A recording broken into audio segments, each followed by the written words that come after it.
மாத்துக்குட்டி இன்னைக்கு வரலையா? காலையில வீட்டில் பார்த்தனே. திருவிழா நேரம் இல்ல, முன்னாடியே வரமாட்டேன்னு சொல்லிட்டேன். வியாபாரம் கொஞ்சம் டல்லு, அதனால தான் திருப்பி தர லேட் ஆயிடுச்சு. நீங்க பொறுமையாவே கொடுக்கலாம், இப்ப என்ன அவசரம்? மற்ற வேலைகளை பாருங்க. வேண்டாம் சார், எல்லாத்தையும் நிப்பாட்டிடலான் இருக்கேன். என் மகளை நான் ஜோஜிக்கு கல்யாணம் பண்ணி கொடுத்துடலான்னு முடிவு பண்ணேன். ஆனால் நாம நினைச்ச மாதிரியெல்லாம் எங்க நடக்குது?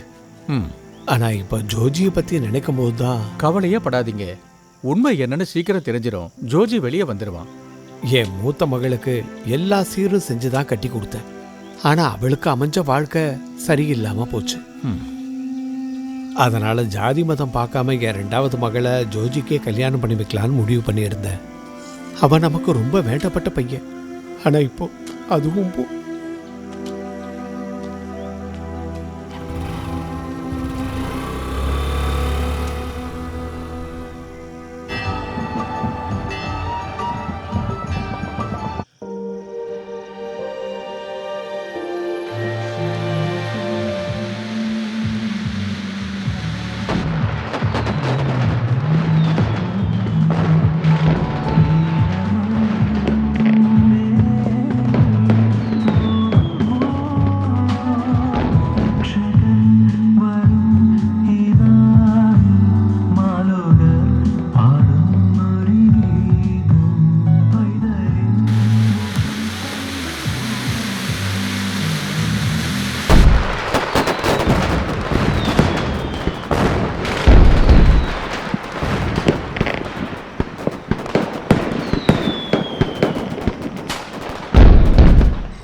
நாளை காலையில் நம்ம பையன் ஜோஜியை போலீஸ்காரங்க கோர்ட்டு கூட்டிட்டு வந்துடுவாங்க.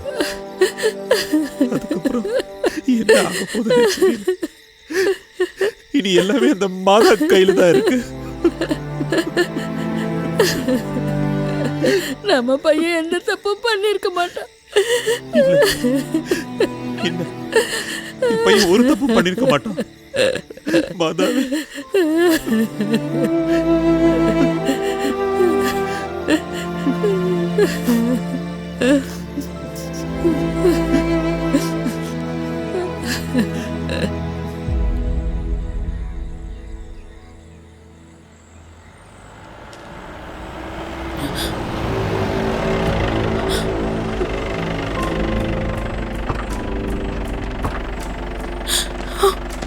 ஜோஜி, ஜோஜி, தள்ளி போ.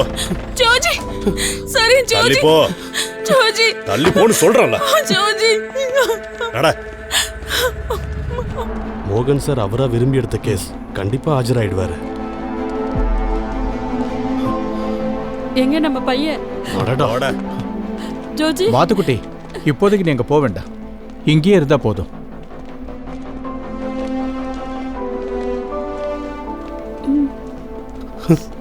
மாஸ்டர், நான் எதுவுமே பண்ணல மாஸ்டர். யாரோ என்ன மாட்டி விட்டுருக்காங்க மாஸ்டர். நீ பயப்படாத, நம்ம வக்கீல் பார்த்துப்பாரு. போதும் போதும், நட, சீக்கிரம் வா. மாஸ்டர்,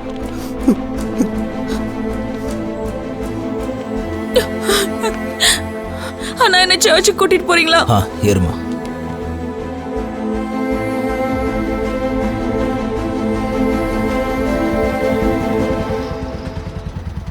நான் உங்களுக்கு ஃபோன் பண்றேன். சரி.